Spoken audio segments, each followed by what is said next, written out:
호남에서 5% 이내로 격차를 줄이는 게 경청도 후보한테는 굉장히 중요하고, 서울 경기에서는 서울시 경기는 뭐 5에서 7, 8% 정도로 만약에 승리를 한다면 이재명 대통령의 지지율이 처음으로 30%대 진입했습니다. 해당 부분이 매우 위험한 이유 보고 드립니다. 구독, 좋아요 꾹 눌러주시고 끝까지 시청 부탁드립니다. 먼저 오늘 코리아 정보 리서치 조사 결과 젠프 지지율은 최근 2달간 무려 15.4% 폭락했습니다. 세부적으로 보면 2030 세대에서 높은 부정평가가 큰 부분이 결정타가 된 것으로 보이며, 지역에서도 호남 제주를 제외한 전 지역의 과반 붕괴 그리고 서울 민심이 폭락한 게 커 보입니다. 또한 가장 중요한 것은 90%가 넘었던 진보층 지지도가 60%대로 떨어지고 중도층이 무너진 게 큽니다. 네, 이 상황이면 정권이 치명적인 위기라 보는데 청와대는 과연 이 위기를 직감하고 있는지 모르겠습니다. 관련해 사실 지금 가장 중요한 것은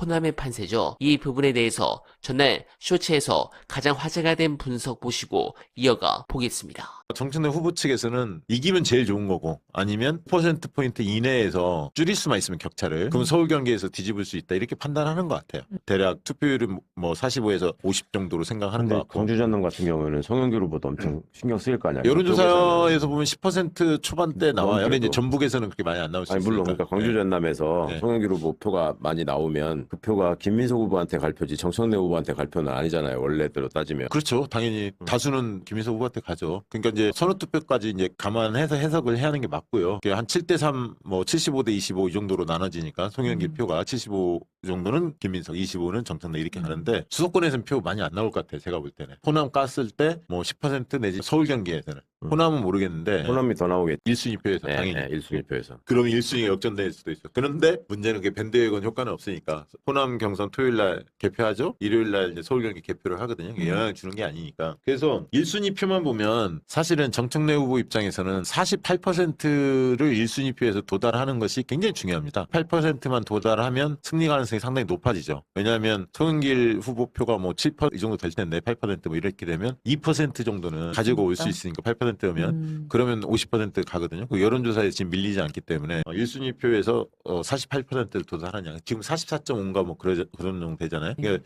서울 경기에서 그만큼 끌어올려야 하는 거고. 그러니까 이제 서울에서는 목표를 50% 초반대, 경기에서는 한 50 이렇게 기대를 하는 것 같은데, 그걸 달성할 수 있느냐. 호남도 중요하지만 경기 서울이 중요하고, 여론조사에서 적어도 한 4, 5% 이상은 앞서야 한다. 그러면 제가 시뮬레이션 해보니까 47.5 정도만 넘어도 당선은 될 수도 있어요. 여론조사에서 한 5% 앞서면. 그게 이제 실질적으로 70% 반영하는 권리다운 표시면 한 2% 영향을 미치거든요. 2%포인트 정도가. 5%포인트 이기면 여론조사 30% 반영물에서. 그러니까 그렇게 됐을 때는 48이면 된다는 얘기거든요. 선호투표까지 다 감안했을 때. 그러니까 이제 그런 걸 셈법으로 한다면 어쨌든 호남에서 5% 이내로 격차를 줄이는 게 경청도 후보한테는 굉장히 중요하고, 서울 경기에서는 서울시 경기는 뭐 5에서 7, 8% 정도로 만약에 승리를 한다면 역전 가능성이 상당히 높습니다. 네, 기대가 됩니다. 다만 최근 폭락한 이재명 대통령 지지율을 보면서 여러 가지 생각이 듭니다. 가장 큰 문제는 스스로를 친명이라고 하는 자들은 자신들의 욕망을 위해서 친명과 반명이라는 프레임을